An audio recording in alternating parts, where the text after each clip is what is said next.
pause to call this what it is. This is terrorism. We all need to stand up and say it's wrong to attack people based on their faith. No people group, no matter who they are, should be terrorized by others who simply hate them. America has room for people of every race, of every religion, of every creed, but America has no room for hate. Politicians on both sides of the aisle denouncing racial and religious bigotry following a wave of anti-Semitic crimes in the New York City area. The latest, Saturday night, when a man barged into a rabbi's home during a celebration of the seventh night of Hanukkah and stabbed 5 people. That suspect now faces federal charges. Jackie Heinrich's live for us in Muncie, New York with the very latest. Hi, Jackie. Hi, Heather. Yeah, we received the criminal complaint against Grafton Thomas, and it contains some disturbing new details. Investigators say he went into the rabbi's home with his head partially covered in a scarf and said no one is leaving. An FBI agent also said they found in his car a journal full of anti-Semitic statements, references to Nazis and Adolf Hitler, and they also say he researched other Jewish temples. Police say 38-year-old Grafton Thomas stabbed 5 people with a machete from China during a Hanukkah celebration Saturday night. Among the injured is the rabbi's own son, and an elderly victim is still in critical condition. Police tracked Thomas to people with a machete from China during a Hanukkah. What does a machete from China have to do with this? Like, seriously, why did they just say a machete from China? How many weapons are freaking used in crimes? I've never heard anyone talk about the specific origin of a weapon in a news story. That is extremely suspicious. Celebration Saturday night. Among the injured is the rabbi's own son, and an elderly victim is still in critical condition. Police tracked Thomas to Manhattan, where witnesses were able to get his plate number. Well, prosecutors say he was covered in blood and smelled like he tried to clean up the evidence with bleach. Thomas pleaded not guilty to 5 counts of attempted murder and burglary, as New York leaders answered to what they're going to do about an uptick in anti-Semitic crime. Since December 23rd, there's been one anti-Semitic attack each day around New York City, including an incident Christmas Day when a man in traditional clothing was punched in the face in Brooklyn. President Trump yesterday called for unity in the face of anti-Semitism. I think there might be an attack today. Or definitely by tomorrow. But community leaders called for a tougher approach in the face of anti-Semitism.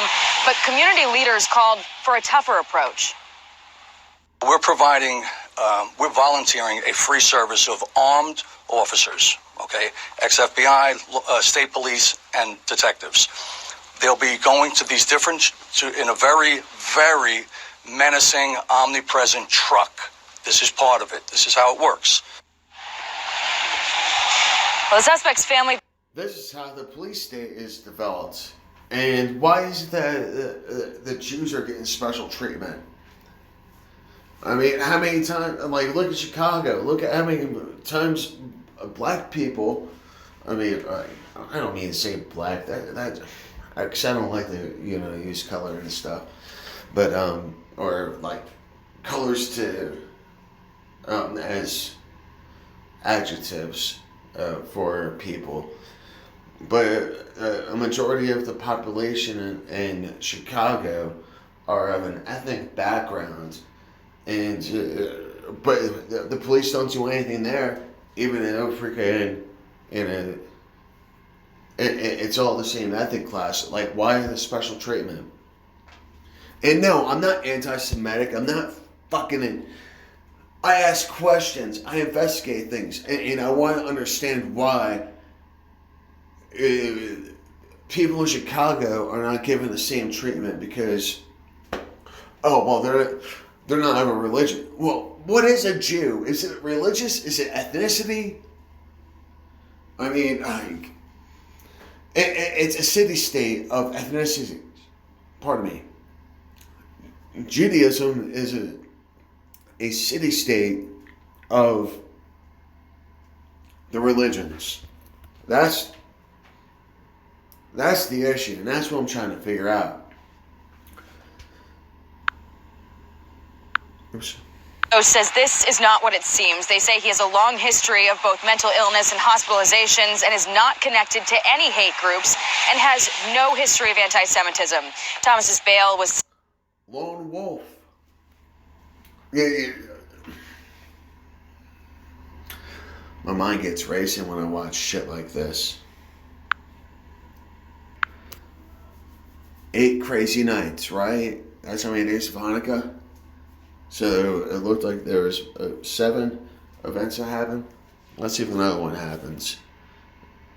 Probably know not everything that glitters is gold. However, gold global prices are hitting a 2-month peak following this weekend's U.S. airstrikes in Iraq and Syria. Now, the precious metals, the price rose this Monday, gaining 0.3% to reach now $1,514 per ounce in the face of a weakening dollar. As global economic growth concerns continue, news from the trade front with China seems to be giving traders some confidence and some momentum. China's Commerce Ministry on Sunday said it, quote, says proactively dealt with trade frictions with the U.S. this year. So how will the trade war play out for gold and the weakening U.S. dollar? Joining us to dive right in, Peter Schiff. He's the CEO, founder of Euro-Pacific Capital. Peter, good to see you as always. So gold has gained about 18% in just 2019 alone on the back of global recessionary fears that have been triggered, by these long, drawn-out resolutions between the U.S. and China. What does this projection say for gold, and why is it considered such a safe investment for, times of global geopolitical economic uncertainty? Well, first of all, I think gold should have gone up a lot more than 18% this year. The reason the U.S. stock market went up this year is because the Fed surprised everybody by doing exactly what I'd been predicting they would do.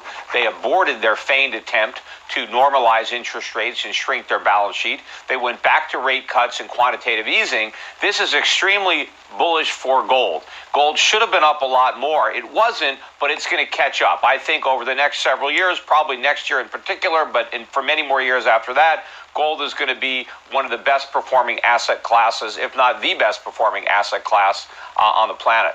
Wow, so 18% was a low number for you. Do you think we'll see a continuation of gold prices rising? Is it safe to say it's going to continue for gold as well as maybe even other precious metals?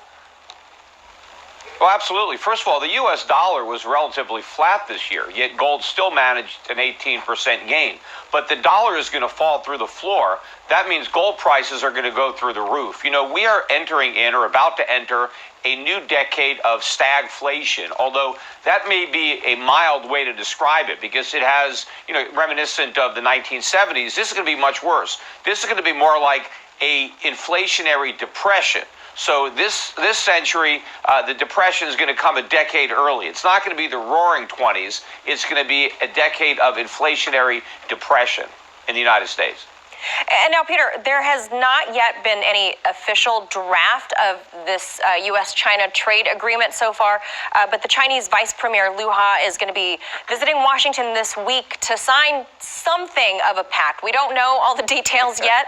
So do you think that's going to impact gold prices? And B, whatever it is that he's going to sign, again, we have literally nobody has any details as to what this is going to pertain to, but will gold be impacted if other goods, other commodities are impacted by whatever this deal is going to be? Well, I don't think so. I mean, the price of gold is going up regardless of what happens with the sideshow on this trade deal or non-trade deal. The dollar is going to go down. I mean, that's something that's going to happen. That's going to be very bullish for gold and commodities in general. I think all commodity prices are going up.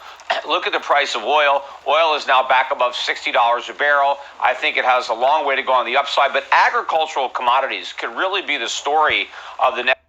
Real quick, remember when gasoline was like $55 a barrel even $60 a barrel? The gas prices never went beyond freaking $2 or so. When it went up to freaking $120 a barrel. Yeah, I think there were certain places in California and such that saw like $5 something gas or whatever else, but the national standard was about $3.40 or You know, maybe even close to the $4 per gallon. So why haven't things readjusted? Well, because the petroleum companies are trying to regain their losses. Several years, especially if China does end up buying a lot more agriculture from the United States. What is that going to do to prices, farm prices here in the United States? That's going to put even more upward pressure on prices that would be moving up anyway as a result of the Fed, because the Fed's going to go back to zero. They're going to increase the pace of this quantitative easing, which is already faster than when they were officially doing QE. The unofficial QE is growing the balance sheet even faster than was the official QE. But all this is going to shift into a much higher gear as this new decade plays out. And last, Peter, there are analysts that say something about the impact, the psychological impact of gold reaching $1,500. Is this kind of growth faith-based? Why would gold have a value? Sustainable for gold? And how does that? What are your predictions, I guess, for 2020 in the U.S. overall in the economy?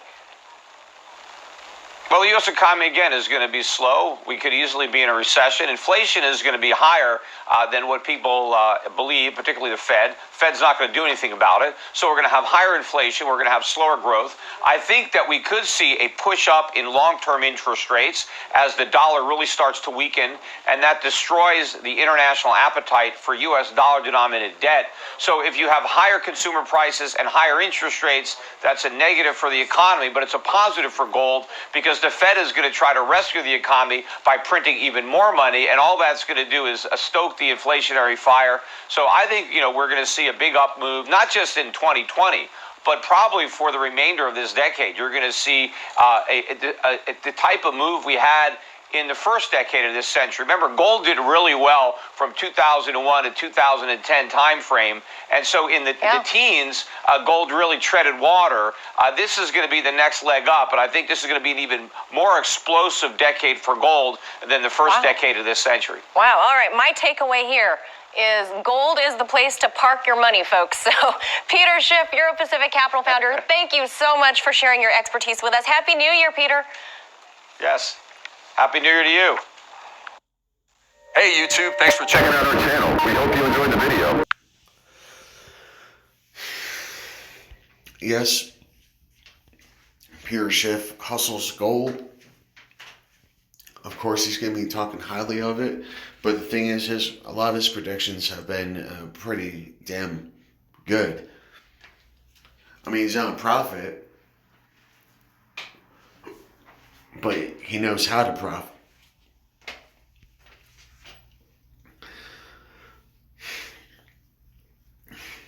There's something going on. These terrorist attacks, the freaking economy. I think someone commented on that. The Albuquerque father who forced his 3 young children to panhandle so he could buy drugs is going to prison. James Stewart was convicted of 3 counts of human trafficking after the kids testified they were afraid of their dad and he would force them to get money on the streets and give it to him. Now, Stewart claimed he had no idea what the kids were up to and blamed their mother. Today at sentencing, letters written by the kids were read in court. I would starve for 2 to 3 days because I would only eat candy. This made me sick. This made me sad and jealous. He was hurting the family. Today, I am not afraid. Judge Cindy Leos then sentenced Stewart to 20 years behind bars. Now, it is not considered a serious violent offense, which means he has to serve just 50% if he earns good time. But he is also facing up to 200 years in prison for 3 other pending cases that include allegedly raping his daughter and son, as well as allegedly prostituting his daughter out to men for drug money. Allegedly. Allegedly. Got the hiccups. So where's my, am I buried? I am probably. Let me just go down to the bottom. How many people have commented on this?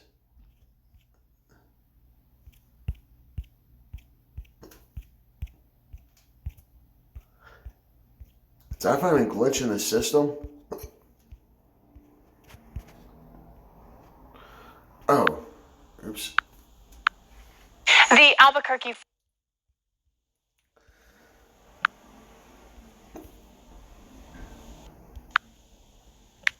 Allegedly. He.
So, anyways, fucking New Mexicans.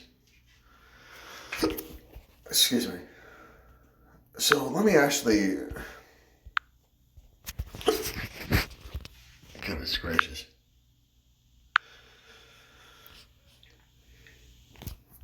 '80th homicide of the year.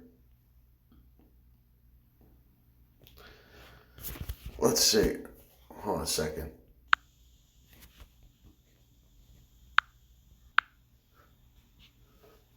So, 490 homicides in Chicago for 2019.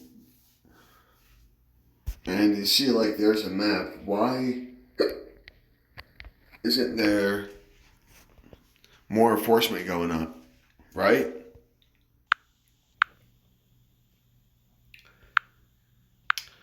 So there's that. There's that.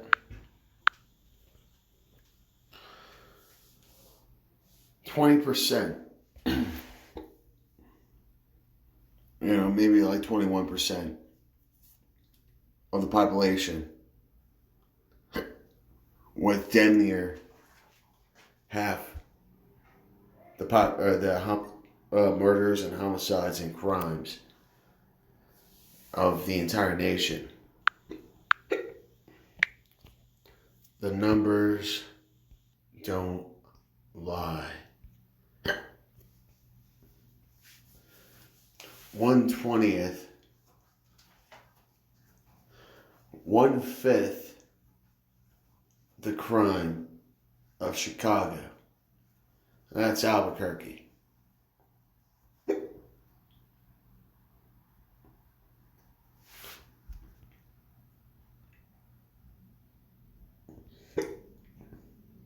Share the same numbers.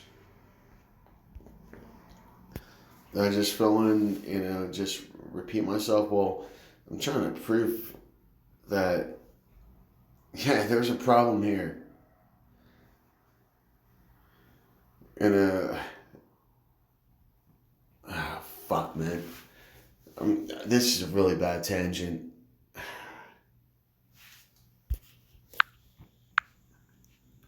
The bottom line is, something's going down. Pay attention. And